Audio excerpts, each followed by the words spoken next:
श्रीमन्नारायण लक्ष्मी नारायण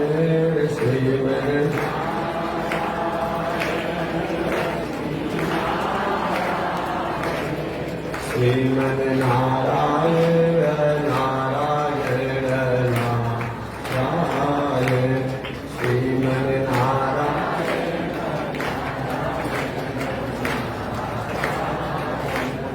श्रीमन्नारायण भवतारायण श्रीमन्नारायण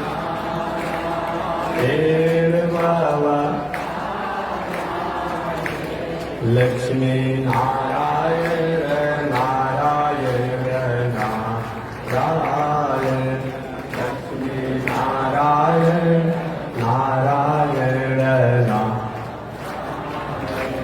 आग लगी आकाश में बरसन लगे अगार हो आग लगी आकाश में बरसन लगे संत नहीं होते जग में तो जग मरता संसार हो संत नहीं होते जग में तो जग मरता संसार श्रीमन्नारायण नारायण नारायण श्रीमन्नारायण नारायण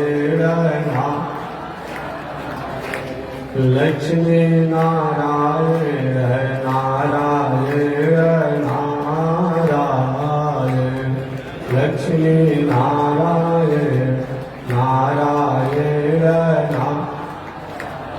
बोलिए श्री लक्ष्मी नारायण भगवान की अनंताचार्य कृपया वेदांत द्वय पारगम रामकृष्णांग्रिशद भक्तम विश्वक्सेन मुनिं भजे काषायं यज्ञसूत्रं शुचिवपुषि तथा चौर्ध्वपुण्ड्रं च भाले यस्यास्ते दक्षस्य कलिकुमतिगिरीन्द्रेन्द्रवज्रं त्रिदण्डं संसाराग्नि प्रशान्त्यै वृतजलममलं दारुपात्रं पवित्रं श्रीविष्णुसेनसूरे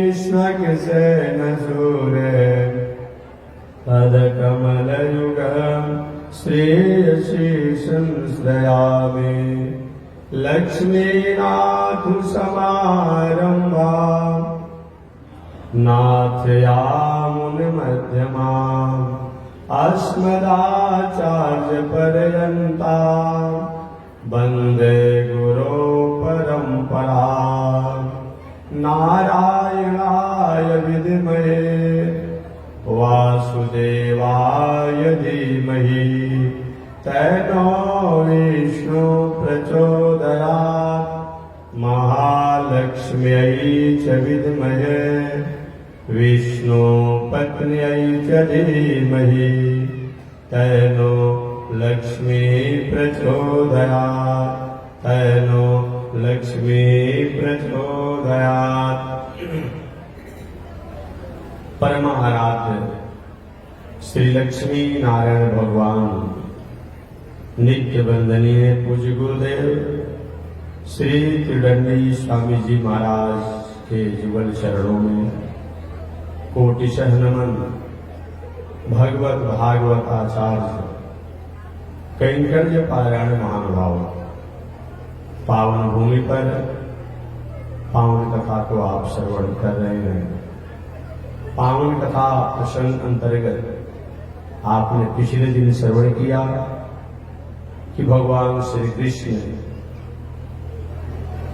अष्टमी तिथि को रोहिणी नक्षत्र में 12 बजे रात्रि में मथुरा के कारागार यानी जेल में माता देवकी के आंचल से प्रकट हुए। जन्म लेते ही भगवान श्री कृष्ण को गोकुल में जाना पड़ा।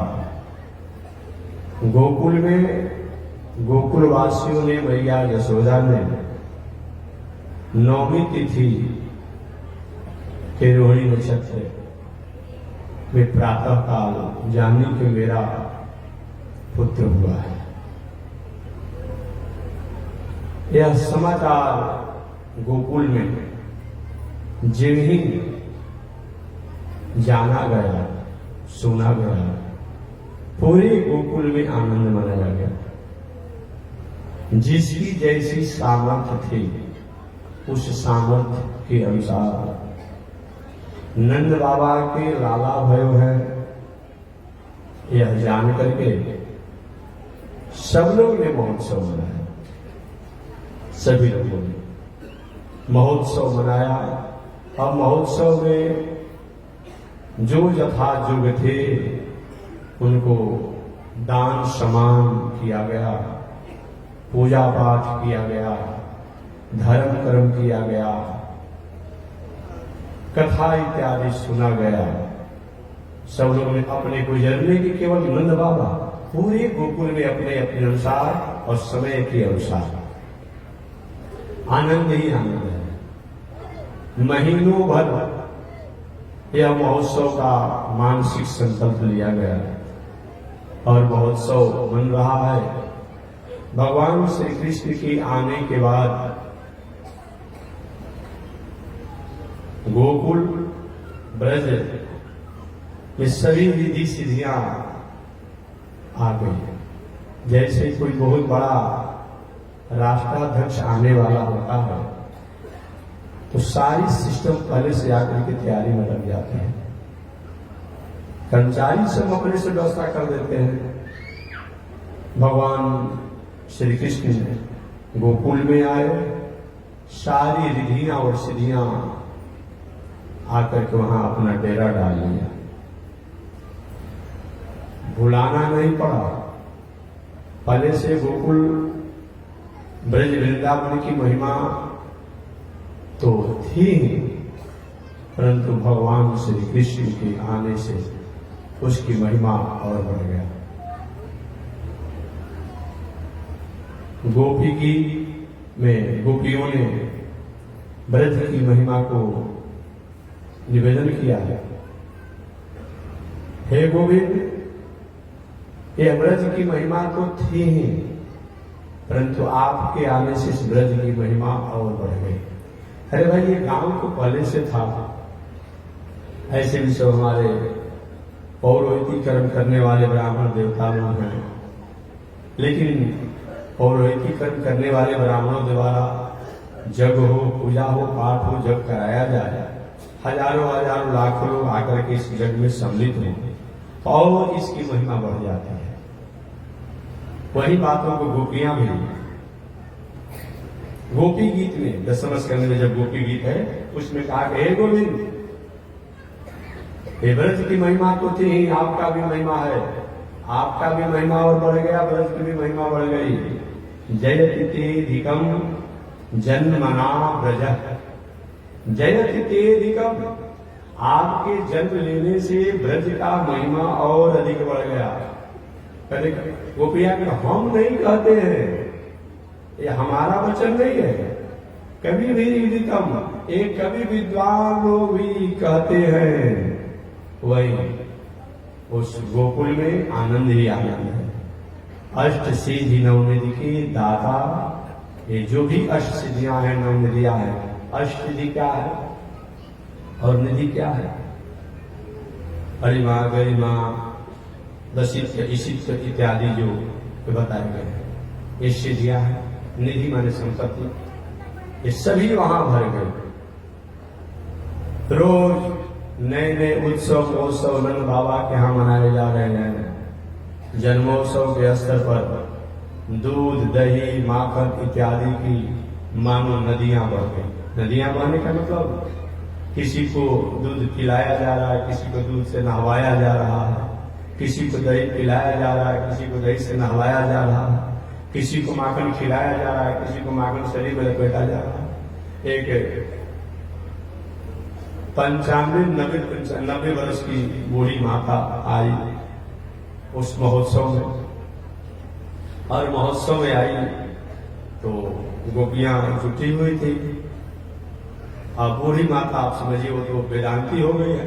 वेदांती समझते हैं ना, एक तो वेदांती होते हैं जो वेद के शिरोभाग उपनिषद के जो अनुभवी हो तनख्वाह, और दूसरा वेदांती जो बिना दांत वाले जो हो वो भी वेदांती है। तो बूढ़ी मैया बिना दांत वाले वेदांती थी। अब आई तो आते ही गोपी से, अरे क्या हुआ है, क्या कर रही हो, किसकी गीत गा रही हो? अब एक गोपी ने अपने हाथ में माखन का लोंदा लिया, लेकिन इतने जोर से उसके मुंह पर फेंका के बस माखन का लोंदा जो उसके बस दांत खाने के निकलने के बाद बस पेट में चढ़ गया। अब पता चला क्या है, हाँ अब पता चल गया नंद जी को लाला हुआ है। अब मत पूछिए वहां किसी को देखा नहीं जा रहा है, किसी को दही हल्दी से नहवा दिया जा रहा है, किसी को अस्त व्यस्त सब लोग है। यही आनंद होता है, यही महोत्सव है। इस महोत्सव के अवसर पर मानो शंकर जी सोचे हम कहें पीछे रहेंगे, बाबा भूत बावन शंकर जी और भूत बावन शंकर जी भी आए। अब आए तो आपको पूछ रहा है कि आप कैलाशवासी हैं। अब सब इनको वेश बदल करके, वेश बना करके अलग, और तब उस महोत्सव में सम्मिलित होना पड़ा और उस महोत्सव के आनंद को लिए शंकर जी सभी देवता लोग अपना अपना रूप बदल करके, अपना अपना वेश बदल करके नंद महोत्सव के अवसर पर गोकुल में आए। आनंद है, उस आनंद की व्याख्या वाणी द्वारा नहीं की जा सकती है। इधर कंस के मन में थोड़ी सी उदासी थी कि मेरे को मारने वाला मेरा शत्रु जन्म ले लिया। मेरे प्रयास करने के बाद भी शत्रु नहीं मारा गया है, कैसे उसे मारा जाए, इसीलिए बार बार वो मंत्रणा करना। अब मंत्रणा किया। संयोग से एक दिन उस कंस की बहुत बड़ी साहसी एक राक्षसी थी जिसका नाम था पूतना। क्या नाम था? पूतना। पूत माने होता है पूत, चाहे पूत माने होता है पवित्रता, पूत माने पूत भी होता है, बेटा भी होता है, संतान भी होता है, और पूत माने पवित्रता भी होती है, और ना माने नहीं। जिसमें लेस मात्र की पवित्रता नहीं हो उसका नाम क्या है? पूतना। या पूत माने दया, जिसमें थोड़ी सी भी दया नहीं हो, पवित्रता नहीं हो, करुणा नहीं हो, उसी का नाम क्या है? पूतना। पूतना ने कंस से कहा महाराज आप इतने बड़े राजा होकर के, यशस्वी होकर के, और ये छोटी इतने सहज शत्रु से आप डर रहे हैं। ऐसे बालक को जब चाहे, ऐसे शत्रु को जब चाहे हम समाप्त कर देंगे। कंस ने कहा क्या करोगी? क्योंकि हमारे पास विद्या है, शक्ति है, मैं अपनी विद्या और शक्ति के द्वारा उस बालक को मार दूंगा। कैसे मारोगी? कंस ने पूछा कैसे मारोगी? पूतना ने कहा कि मैं सुंदर वेश बना लूंगा। अच्छा, सुंदर वेश बना लूंगा, वेश तो गुरु उसका था पूतना का।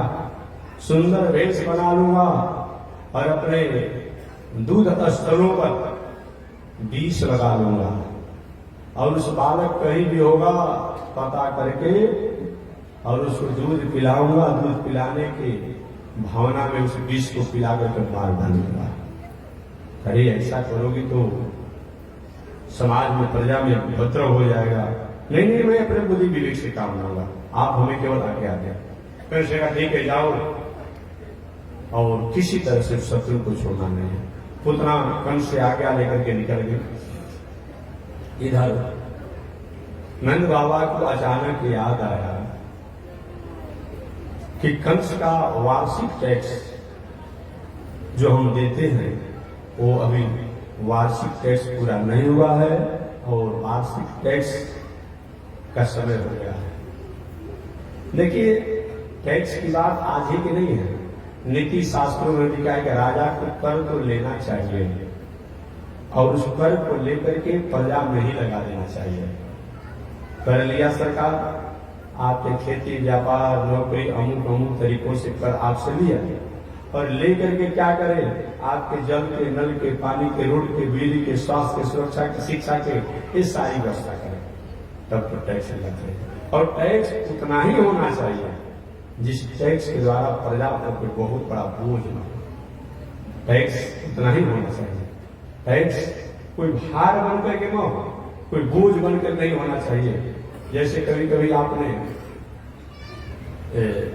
किसी दुकान पर अब तो परंपरा है कि हालांकि कुछ तो है ही कोई कंपनियों द्वारा आप कहीं 5 किलो कोई सामान लिया अच्छा महंगा, तो क्या करता है, एक उसी में एगो पुरस्कार के रूप में एक अलग से सामान एक्स्ट्रा दे देता है। होता है ना, होता है। उसी बात पहले के जमाना में कई लोग कोई फल फूल सब्जी खरीदते थे तो फल फूल या सब्जी बेचने वाले या बेचने वाली जो होते क्या करते, आपने 1 किलो लिया तो 1 किलो लिया तो एक अलग से आलू आपको भलुआ मूल्य दे देता था। अब भलुआ शब्द हिंदी में नहीं है, इसीलिए अब डिक्शनरी में जो है भलुआ कहाँ शब्द है तो मिलेगा। ये हमारी भोजपुरी भाषा है, हमारी हिंदी भाषा है, हम लोग की देशज भाषा है। इसलिए मैं कहता हूं कि कभी कभी शास्त्रों में इनसे देशज भाषा, जो देशज भाषा है जो अलग अलग देशों में है, वो अगर डिक्शनरी से आप जोड़ने लगेंगे तो नहीं मिलेगा ना। अब जैसे कहें कि डूबा, अब डूबा जो है कहीं अब किसी डिक्शनरी पढ़े तो मिलेगा, बताइए। ये देहात की भाषा है, देशज भाषा है, देशज भाषा है। और इसको डिक्शनरी में नहीं मिलेगा डूबा आपको। लेकिन हम सब लोग जो व्यवहारिक हैं हिंदी भाषा भोजपुरी भाषा, डूबा माने कटोरा। रामचरितमानस में भी तुलसीदास जी ने देशज भाषा का प्रयोग किया है।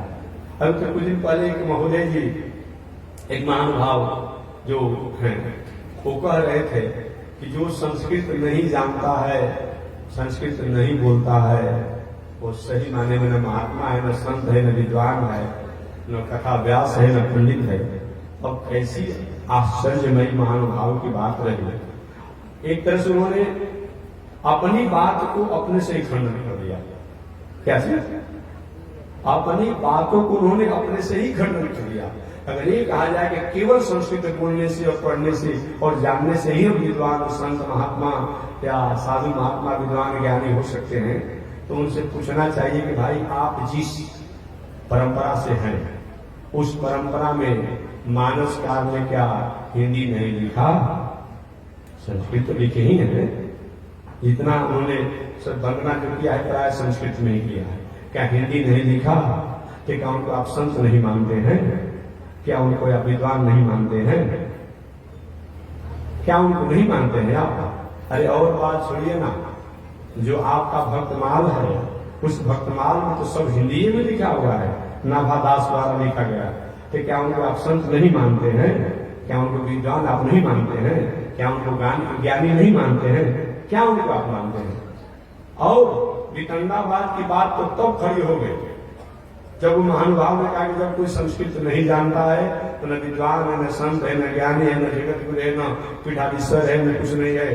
तो तब ये बात वहां पर स्पष्ट रूप और निर्णय हो जाता है कि केवल संस्कृत ही बोलने से अगर किसी को विद्वान माना जाए, यदि संस्कृतया गौरव स्यात्, यदि संस्कृत होने से ही गौरव माना जाए तो बौद्धान वाक्यम किम प्रमाणम, बौद्धों के वाक्य जो है चाहे और जो है नागार्जुन है इत्यादि है, वो तो संस्कृत में है।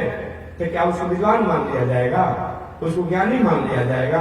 अब संस्कृत में कोई कि मातरम जही गावाम जही, माता को हत्या करो, गाय को हत्या करो, मारो, क्या संस्कृत होने से मान लिया जाएगा? हिंदी में कोई कहेगा कि माता देवता है, गाय हमारी माता है, पिता देवता है, तो क्या उसको छोड़ दिया जाएगा? नहीं नहीं, चाहे संस्कृत ठीक है, हमारा ये आज का नहीं है, ये आज है। संस्कृत में ही सब लोग बोलते ही थी, हमारी बोलचाल की भाषा थी। जैसे कि हम लोग आज भोजपुरी भाषी है, हिंदी भाषी है।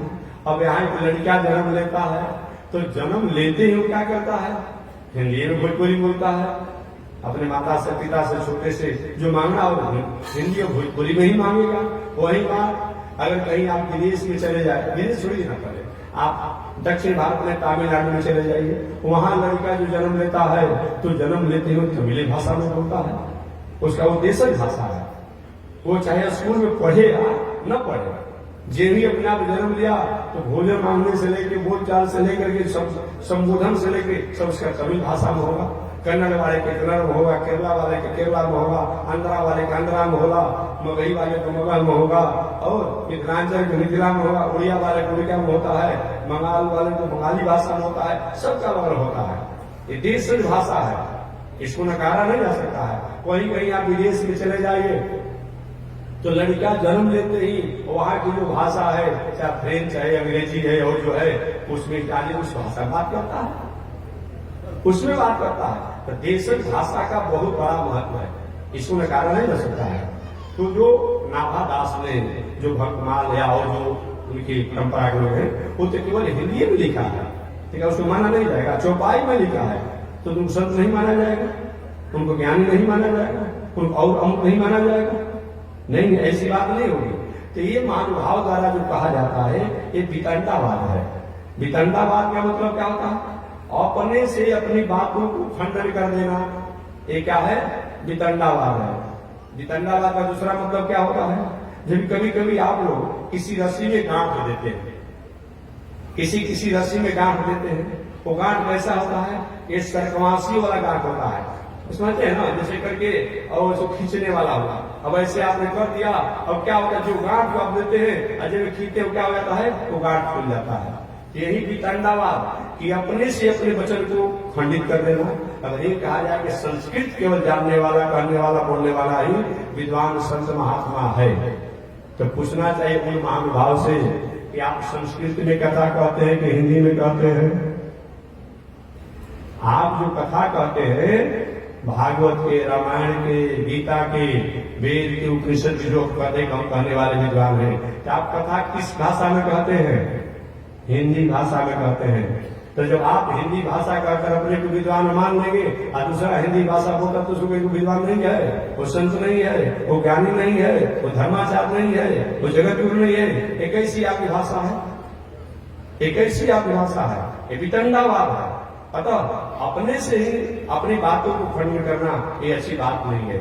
संस्कृत होना चाहिए। संस्कृत की बहुत से ऐसे लोग हैं कि लचीदार संस्कृत का श्लोक बना करके बोल देता है, लेकिन आचरण में नहीं है। इसीलिए तो नीतिकारों ने, शास्त्रकारों ने कहा कि शायद ऐसे भी लोग होंगे जो अपने संस्कृत के लक्ष्यदार श्लोक और शब्दों द्वारा ही अपने को पंडित, अपने को ज्ञानी, अपने को सिद्ध, अपने को संत, अपने को पीठाधीश्वर, अपने को धर्माचार्य सिद्ध करेंगे। तो नीतिकारों ने, शास्त्रकारों ने सब कहा कि शास्त्र पढ़कर भी लोग मूर्ख हुआ करते हैं। अगर शास्त्र पढ़ करके भी लोग मूर्ख हुआ करते हैं, अगर शास्त्र के अर्थों को अगर अपने जीवन के आचरण में न उतारा जाए तो शास्त्र पढ़ने का कोई बहुत बड़ा महत्व नहीं है। क्योंकि शास्त्र तो आप क्या पढ़ेंगे?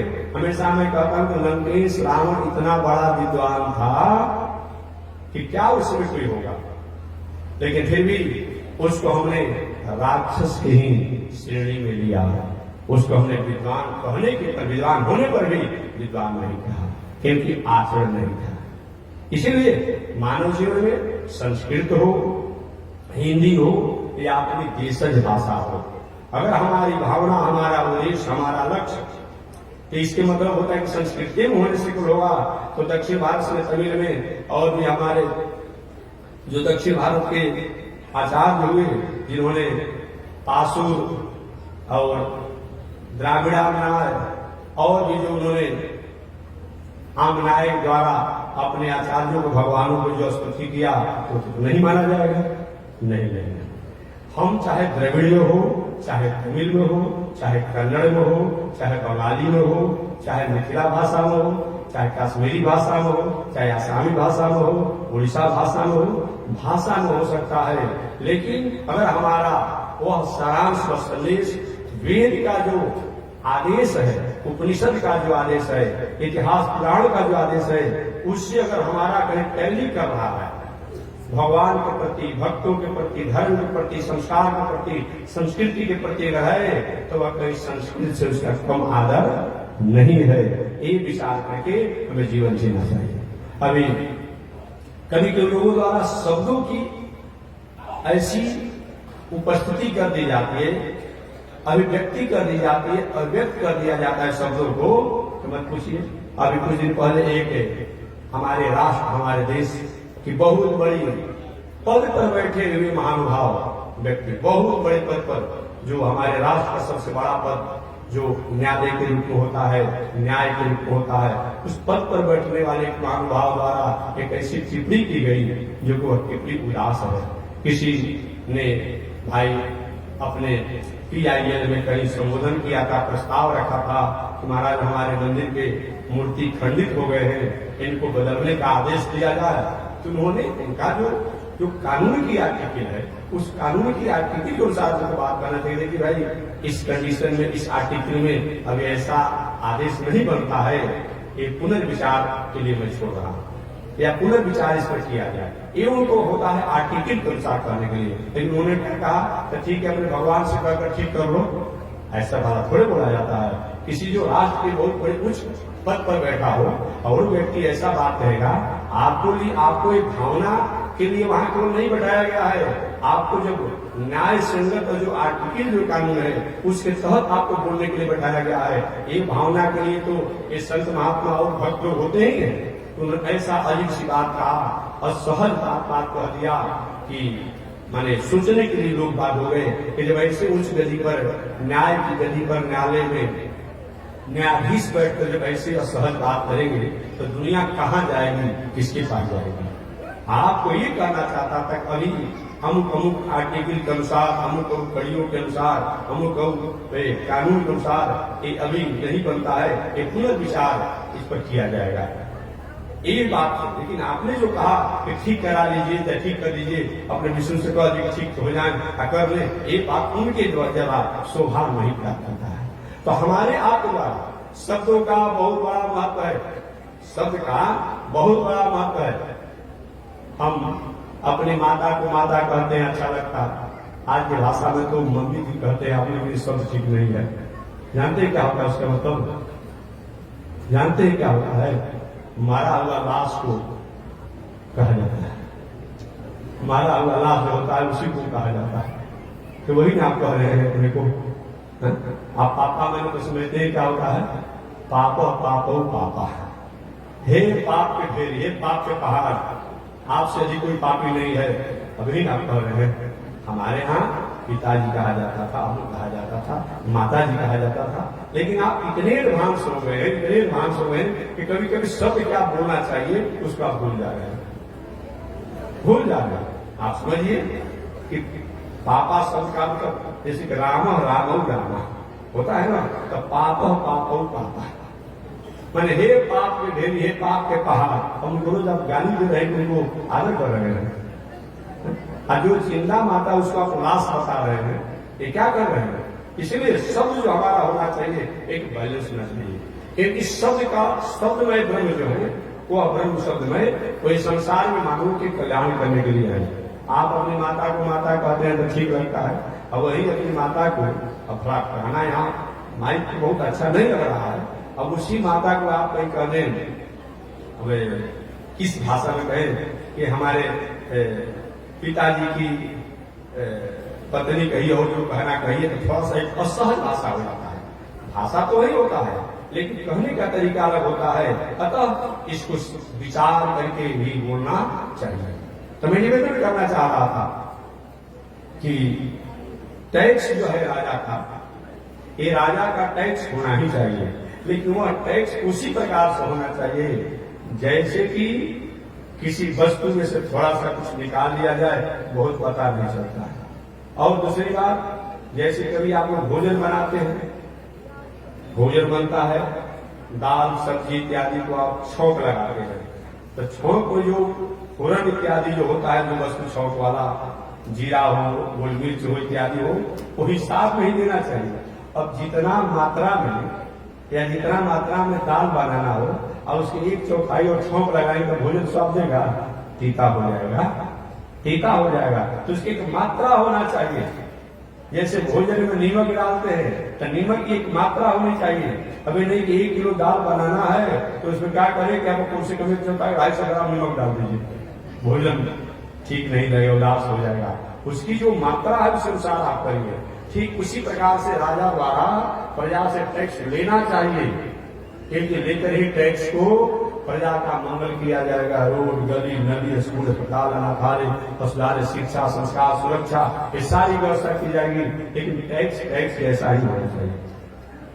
कंस ने जो वार्षिक टैक्स लगा रखा था पूरे ब्रजवासियों पर, गोकुलवासियों पर, तो नंद बाबा को याद आया, अरे टैक्स अभी हो रहा है, अगर टैक्स पूरा नहीं करेंगे तो कानूनी प्रक्रिया हो जाएगी। तो नंद बाबा टैक्स लेकर के और गोकुल वासियों से कहे, भाई लाला को, अभी छोटा लाला है, थोड़ा देख रेख करते रहिएगा, मैं टैक्स को दे करके पूरा करके आऊंगा और आप लोग अच्छी प्रकार से गोकुल की रखवाली और देख रेख करते रहिएगा। नंद बाबा चले गए गोकुल, और गोकुल में जाकर के कंस को उन्होंने टैक्स दिया, जो टैक्स था।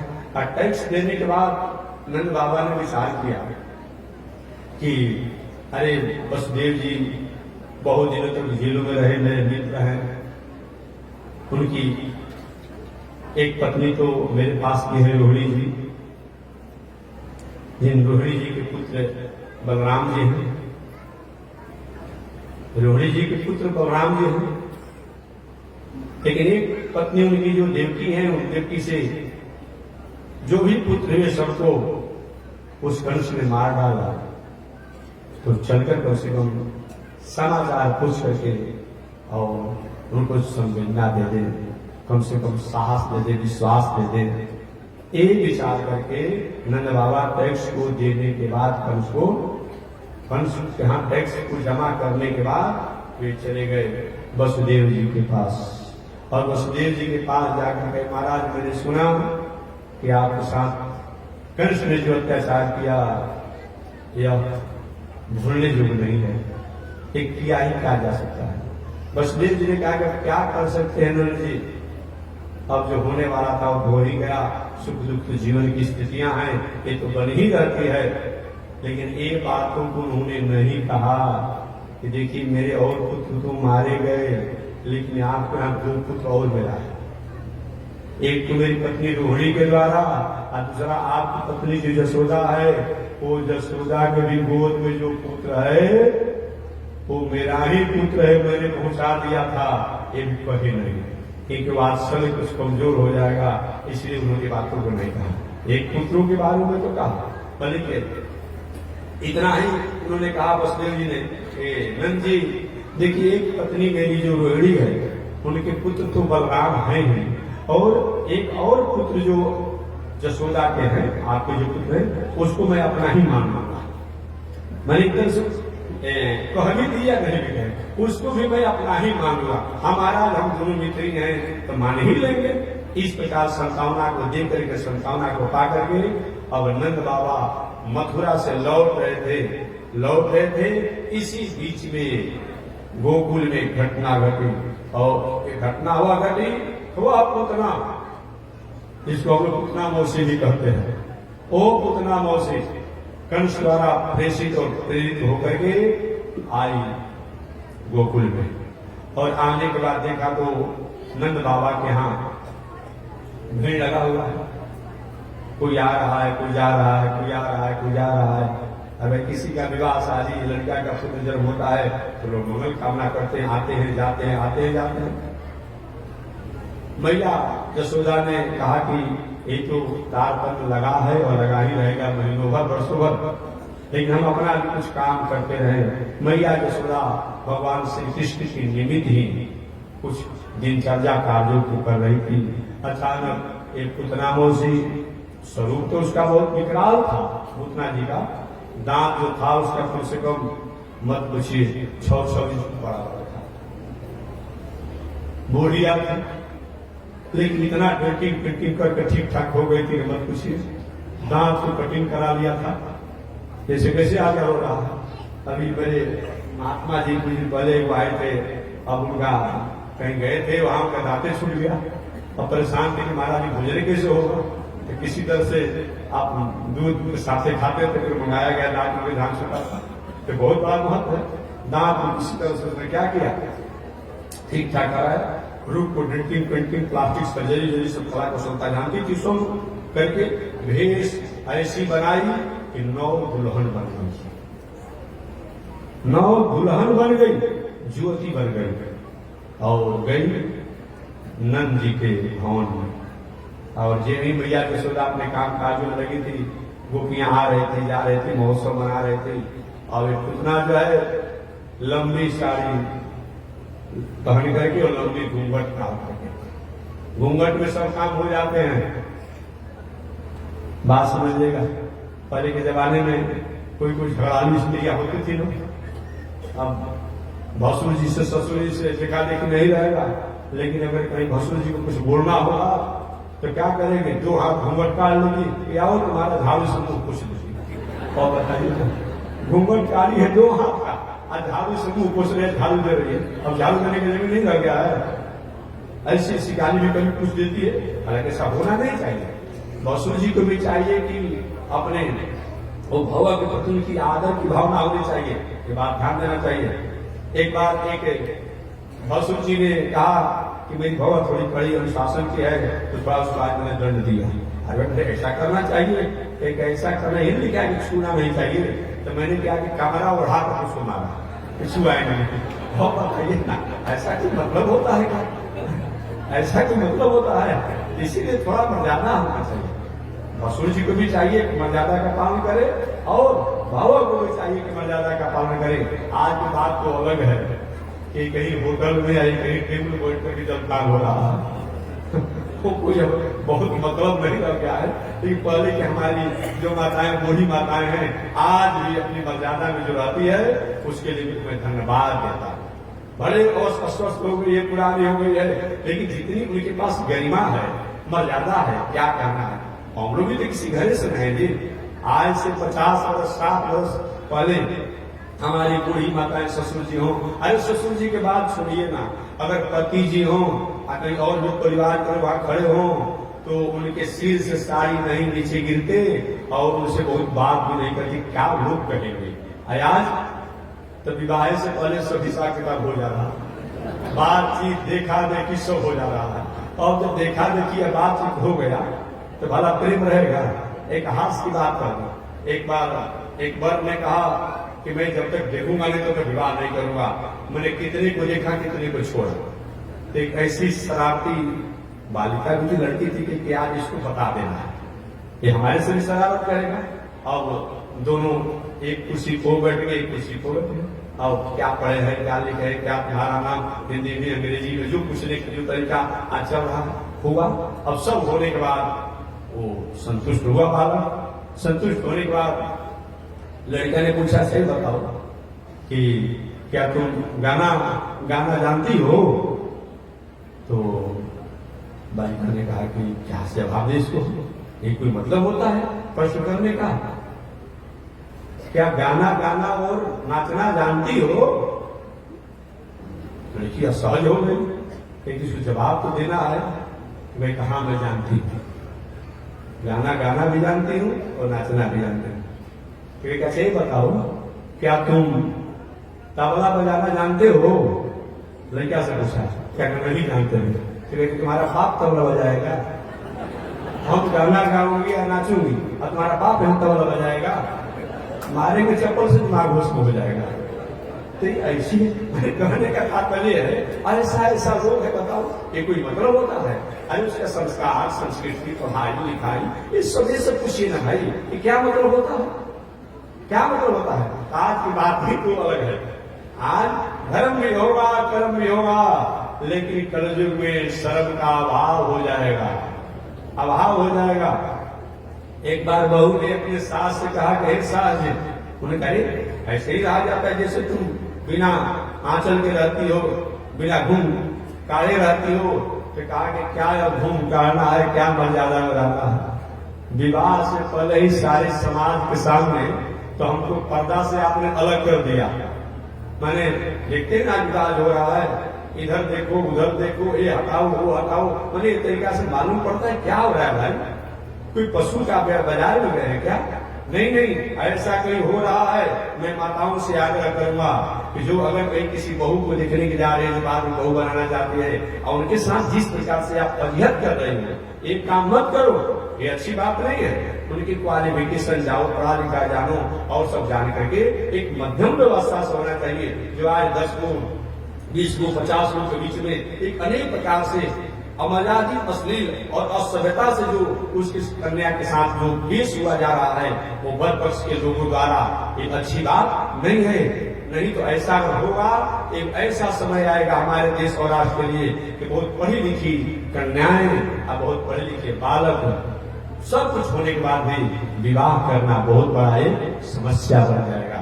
अतः ये समस्या न आवे, इस पर विचार होना चाहिए। तो मैं निवेदन करना चाह रहा था, वो पुतना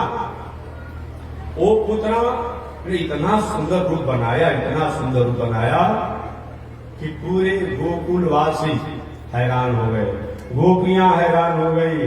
अरे और तो और बात छोड़िए, मैया यशोदा भी हैरान हो गई और गई पुतना जा करके मैया यशोदा को प्रणाम। माता जी, अरे बेटी कहां से आई हो, कहां से आई हो?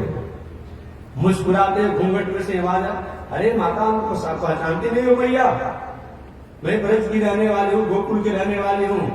सोची को हो सकता है कोई नई नवेली आई होगी, क्या है पूछना है, कहाँ आई हो? अरे तुम्हारे यहाँ लाला हुआ है, उस लाला को आशीर्वाद देने के लिए आई हूँ, मंगल कामना करने के लिए आई हूँ।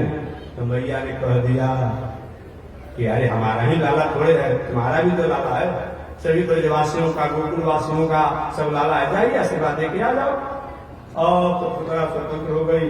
भगवान श्री कृष्ण शयन किए हुए थे पलने पर, और पलने पर जब शयन किए हुए थे तो मैया अब उस पूतना को देखने के बाद भगवान श्री कृष्ण, अरे ये राक्षसी अभी आ गई, अभी मेरा 10 दिन का भी मैं नहीं हुआ, अभी मैं 10 दिन का भी नहीं हुआ, अरे मुझे मारने के लिए आ गई। भगवान श्री कृष्ण ने उस पूतना को देख करके आंख बंद कर लिया, आंख बंद कर लिए भगवान श्री कृष्ण। आज भगवान श्री कृष्ण 10 दिन की अवस्था में है, पूतना को देख करके आंख क्यों बंद कर लिए? इस पर विद्वानों ने अलग अलग अपना भाव दिया है।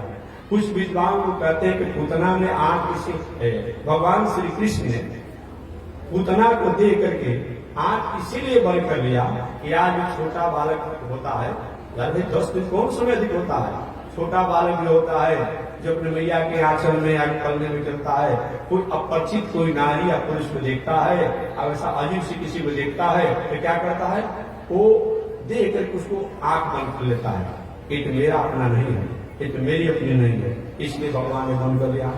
दूसरा आंख बंद करने का ही मतलब है कि राक्षसी राक्षस है और वेश बना करके आई है, सुंदरी युवती बन करके आई है, इसके मुंह देखने में पाप लगेगा, पाप लगेगा, इसीलिए भी भगवान ने आंख बंद कर दिया।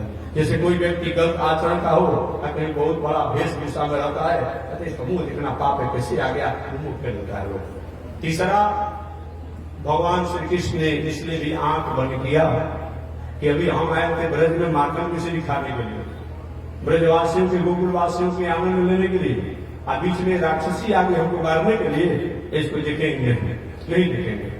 चौथा भाव ये भी है कि सोचे कि हम तो जब भी रहे हैं तो क्षीर सागर में रहे हैं, जहां दूध का समुद्र है, वैकुंठ में रहे हैं, कभी भी हमें विष पीने की मौका मिली नहीं।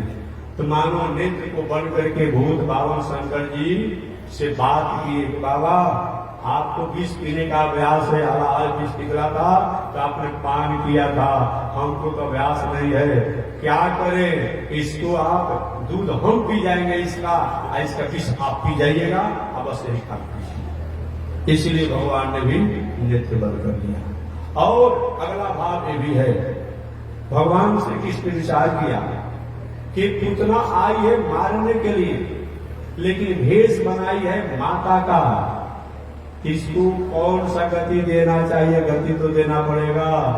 भले राक्षसी है लेकिन भेष बनाई है माता का, तो जगह का कम से कम सुरक्षित रख दे, इसीलिए भी भगवान ने आंख बंद कर दिया। ऐसे भगवान के आंख बनने के अनेक कारण बताए गए हैं। जो भी कारण हो भगवान ही जानते होंगे, लेकिन संत महात्मा विद्वानों ने जो दो चार भाव कहा तो मैंने आपके साथ किया। और भगवान श्री कृष्ण आंख बंद किए, उतना सोची कि ये बालक हमें देख करके भय कर रहा। अब गई और जाकर के अपने दूध पान कराने लगी। अब दूध जब पान कराने लगी, छोटा लड़का है, अब भगवान ने क्या किया? अब उस पुतना को भगवान ने अपने हाथों से पकड़ लिया। आज भी छोटा बालक अपनी माता का दूध पीता है तो उसके अंगों को पकड़े रखता है। ऐसा माता और बालक का संबंध होता है। और पकड़ लिए, अब पकड़ते पकड़ते उसके अब लगभग गर्दन भी पकड़ लिए। छोटे बालक है, पकड़ लिए और पकड़ करके दूध पीने लगे। दूध पीते पीते एक बार जिन शंकर जी को हमने संसार में भेजा, वो जो 20% तो हमने पिएंगे। अरे दुनिया के लोगों को 20% पीते पीते तो हम एक रूप में हो गए हैं, सांवला हो गए हैं, सांवले रंग हो गए हैं ना। इसीलिए भगवान को कहा जाता है कि सामने शरीर वाले भगवान एक हो गए। तो मैं तुम्हारा दूध भी पीऊंगा और विष को भी पान करूंगा। तो भगवान पीते पीते अब उसके प्राण भी पी गए। जैसे कभी कभी दूध बालक जब पी लेता है अपने माता के, और जब दूध नहीं रहता है तो दांते काटता है। बात समझिएगा, क्योंकि हाई बात करते हैं। अब नाकों से पकड़ देगा, रोने लगेगा, ऐसा होता है। अब भगवान श्री कृष्ण उसके दूध पी गए, अब 20 भी जब अपने आप में गए। अरे ये तो बालक मरता नहीं है। तो कहते मरता नहीं है, दूध भी पी गया, विष भी पी गया और मरता नहीं है, एक ऐसा बालक है। अब भगवान ने कहा कि मौसी जी, महाप्रलय में तुम सारा दुनिया को मार डालते हैं, एक छोटा मोटा विष से क्या होने वाला? सारे दुनिया की आपत्ति विपत्ति संकट दुख रूप विष को तो हमेशा पीते रहते हैं, हमको कुछ होता ही नहीं है, इस विष से क्या हो जाएगा? और भगवान ने उसकी गर्दन पकड़ लिया। आप पकड़ लिया कर मौसी जी मैं अब छोड़ूंगा नहीं। और पुतना घबरा गया, अरे ये तो बालक बोल रहा है, ये 10 दिन के बालक वाला बोलता है। अब कहते कि मुंच कृष्ण मुंच अर्थात छोड़ो छोड़ो छोड़ो। एक नहीं मौसी जी नहीं छोड़ूंगा, जिसको मैं पकड़ लेता हूं उसको मैं छोड़ता नहीं। एक तो मैं पकड़ता नहीं हूं, अगर पकड़ लिया तो उसको छोड़ता नहीं हूं। अगर आपको पकड़ लिया हूं तो मैं नहीं छोड़ूंगा। पूतना, वो पुतना कहता अरे पूत, अरे बेटा ना, अब नहीं, अब छोड़ दो छोड़ दो छोड़ दो। लेकिन भगवान नहीं छोड़े। उसने पुतना ने अपना विराट रूप बनाया, विशाल रूप बनाया और विशाल रूप विकराल रूप बनाया। ये पर कभी कभी कुछ लोग नास्तिक प्रवृत्ति के लोग पुतन करते हैं कि वो छोटा 10 दिन का बालक, कहते हैं कि वो पुतना इतना भेष बड़ा बनाया, इतना विशाल बनाया कि मत पूछिए। बताया गया कि 6 कोष 36 18 किलोमीटर विशाल रूप बना लिया। फिर ये सब संपूर्ण बात है साधु महात्मा का। और भाई नहीं कहते तो अच्छा है। पहले के जमाने में आपको कह देते थे कि जब नहीं कहेंगे वो नास्तिक महोदय लोग तो अच्छा लगेगा। अब बताइए आपका छोटा सा तो हमारा विषय नहीं है। आज के विज्ञान के युग में एक छोटा सा बम जो है, अणु बम कहिए, परमाणु बम कहिए, और जो बम अनेक प्रकार चल रहे हैं, छोटा सा है, लेकिन ये भी जब विस्फोट करता है कितना दायरा में हो जाता है जी। एक विज्ञान की एक कला हो सकती है, चमत्कार हो सकता है। तो क्या वह पुतना राक्षसी ने इतना विशाल रूप बनाया, कौन बड़ी बात है।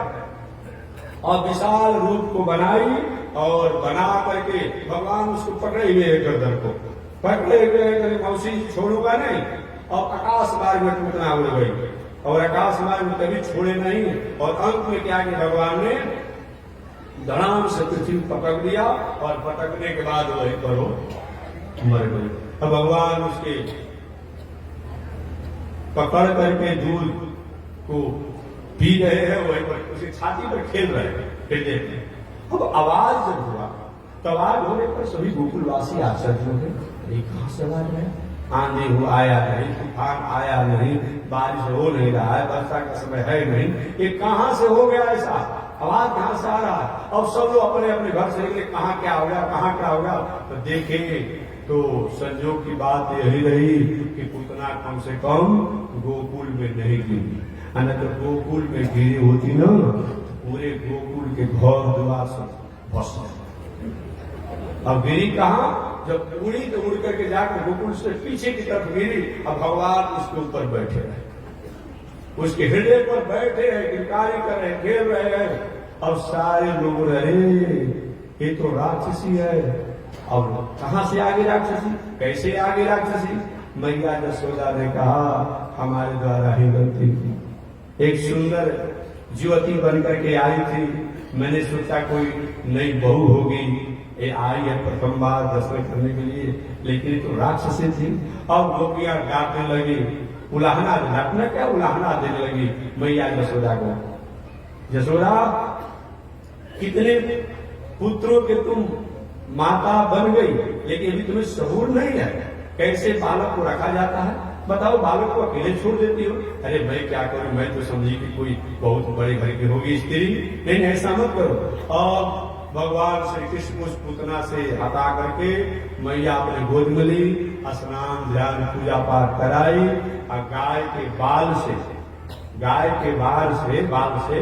पूछ के बाल से और भगवान श्री कृष्ण को झाड़ने लगे। माताओं का भी अपना एक विद्या होता है, देखेंगे ना, कभी कोई पूजा पाठ में की अपनी विद्या से काम करते हैं। घर घर में ये नवरात्र जब आता है, सामने आओ जो होता है, अपने से कलश स्थापना कर लेती है, करके पूजा पाठ सब कर लेती है। और वो जितनी गोपियां थी मैया यशोदा गोद में जो बालक है, कहती है कि हे केशव भगवान मेरे बालक की रक्षा करे, हे दामोदर भगवान मेरे बालक अमुक से रक्षा करे, हे अमुक भगवान, मैंने भगवान के अनेकों नामों को लेकर के अलग अलग समय मुहूर्त काल में रक्षा करने की प्रार्थना की। भगवान को देखिए ना, मेरा नाम और मेरे ही नाम सबको छाड़ा जा रहा है, और बताइए मेरा ही नाम और मेरे नामों से झाड़ा जा रहा है। भगवान भी प्रसन्न है। आगे पुनः भगवान अपने पलने में जाकर के लेट गए, सो गए। इधर जब नंद बाबा आए घटना को जाने तो हैरान हो गए। यशोदा जी को बुलाना दिए, अरे देवी ऐसा थोड़े किया जाता है, ऐसा थोड़े किया जाता है जैसा तुम कर रही हो। अरे क्या करो महाराज, मैं समझ नहीं पाई। नंद बाबा ने कहा नहीं, वसुदेव जी बहुत बड़े ज्ञानी हैं, बहुत बड़े ज्ञानी हैं। वसुदेव जी ने कहा था हमसे कि महाराज जाइए, गोकुल में हो सकता है कुछ उत्पात्मक हो जाए, लेकिन उनकी भविष्यवाणी सत्य हो गई। अगर उन्होंने कहा था मैं आया, यह घटना हो गई। इस प्रकार सब लोग सजग हो गए और संतुष्ट हो गए। अब हुआ उस पुतना को क्या किया जाए, इतना बड़ा शरीर है, अब इसको घसीट पे ले जाने भी नहीं जाएगा।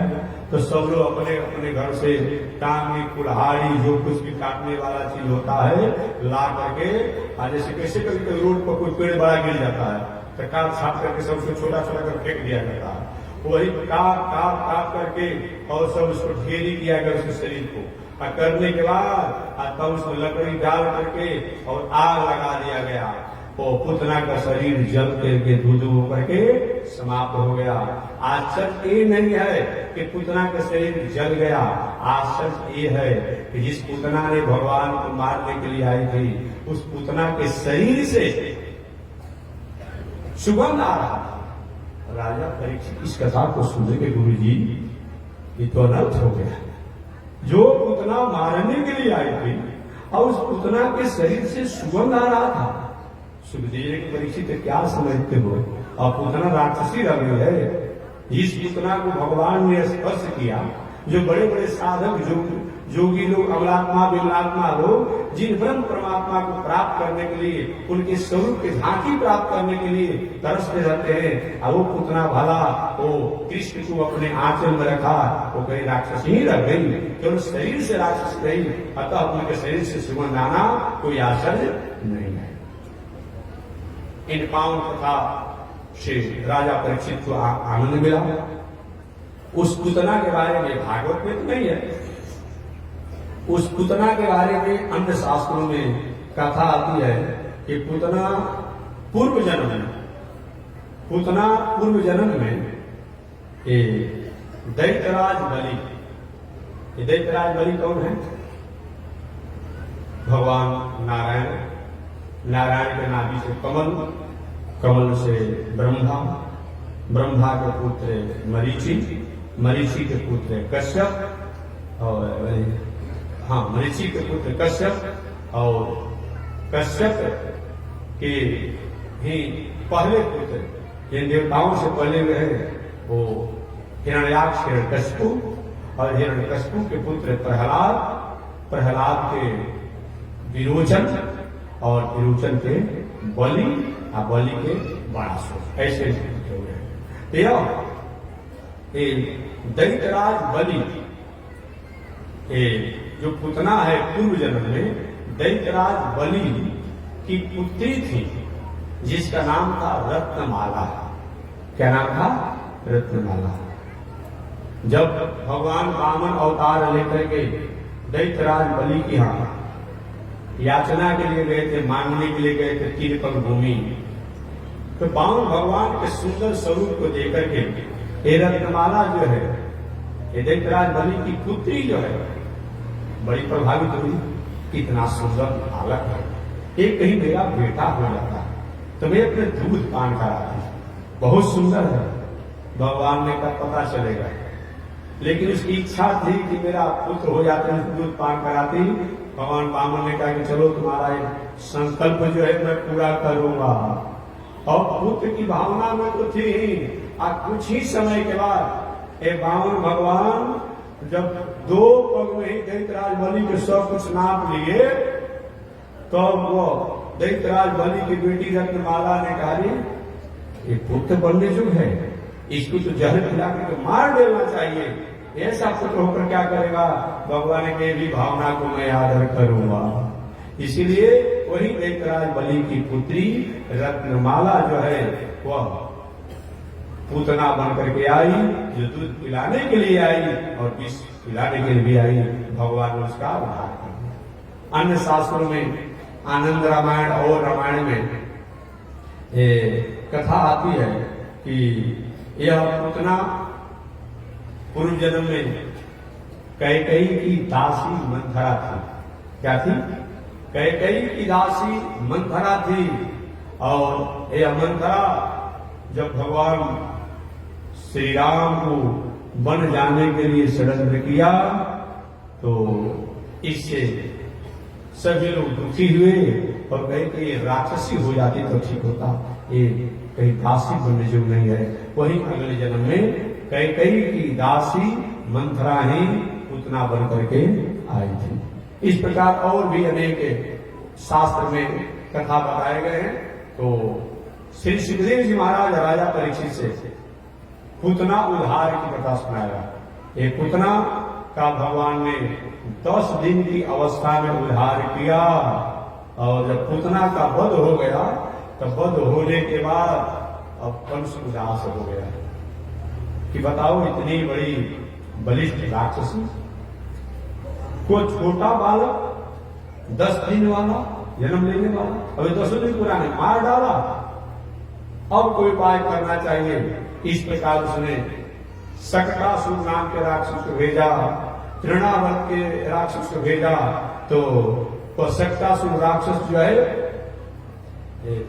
समय तो देर हो रहा है जाने में ना, तो कल मैं कथा सुनाऊंगा कि सकटासुर राक्षस का भगवान ने कैसे उद्धार किया और तृणावर्त नाम के राक्षस का कैसे उद्धार किया, पुनः भगवान का नामकरण संस्कार हुआ। ये सब कथा मैं अगले दिन सुनाऊंगा। आज इसी के साथ वाणी विराम। एक बार भगवान का नाम ले, आगे परमात्मा की जय श्री कृष्ण। श्रीमन नारायण श्रीमन नारायण नारायण नारायण श्रीमन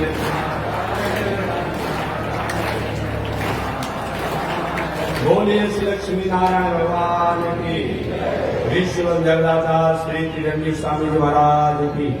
हरि ओम। शांति शांति शांति। एक बार मैं आज जग की व्यवस्था को निवेदन कर दूं। कल से नवरात्र प्रारंभ हो रहा है ना, कल से नवरात्र प्रारंभ हो रहा है। अब श्री लक्ष्मी नारायण महायज्ञ मात्र 10 दिन ही बचा है। जल यात्रा 10 दिन, आज के 11वें दिन जल यात्रा होगी। 1 अक्टूबर को तैयार रखेंगे। श्री लक्ष्मी नारायण महायज्ञ की जल यात्रा 1 अक्टूबर को होगा, जल भरी का कार्यक्रम, और 7 अक्टूबर को जब की पूर्णाहुति होगी।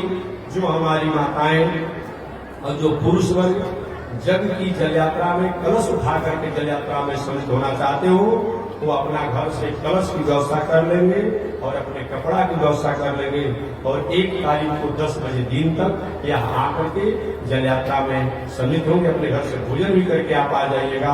और सभी लोग जो भारतवासी हैं, भारत के रहने वाले नागरिक हैं, जो भारतीय वैदिक परंपरा को आदर करते हैं, वो सब लोग कलश यात्रा में अपने घर से कलश लिया करके और वस्त्र की व्यवस्था करके, अगर नया वस्त्र नहीं होगा तो पुराना वस्त्र भी खींच कर साफ सुथरा पहन लीजिएगा। साथ ही भोजन कर लीजिएगा, और 1 तारीख को भोजन करके आप 10 बजे तक आ जाइएगा। और 1 तारीख से 7 तारीख तक भागवत सप्ताह का, राम कथा का अनुष्ठान भी संकल्प रूप में कथा होगा। तो राम कथा और भागवत कथा सुनने के लिए हाथ में रक्षा बांध करके और संकल्प लेकर कथा के लिए भी आप 1 तारीख से 7 तारीख तक साथ आमंत्रित हैं। और साथ ही साथ एक बार पुनः मैं कह दूं कि पूरे जग जल यात्रा से लेकर के जग पूर्णाहुति तक कोई भी माताएं सोना चांदी आभूषण पहन करके नहीं आना है। रुपया पैसा बहुत लेकर नहीं आना है। 2-4 रुपये आप गाड़ी भाड़ा कर लेकर आ जाइए। कोई भी सोना चांदी आभूषण पहनकर नहीं आएगा तो भूलने की संभावना रहेगी, तो अच्छी बात नहीं रहेगी। भूलने का मौका न दीजिए कि विचार कोई भी सोना चांदी आभूषण पहनकर न आवे, और सभी अपने इष्ट मित्र, सखी सहेली मित्रों को बता दे कि पहन करके हमारे जग में नहीं आना है। जय श्री नारायण।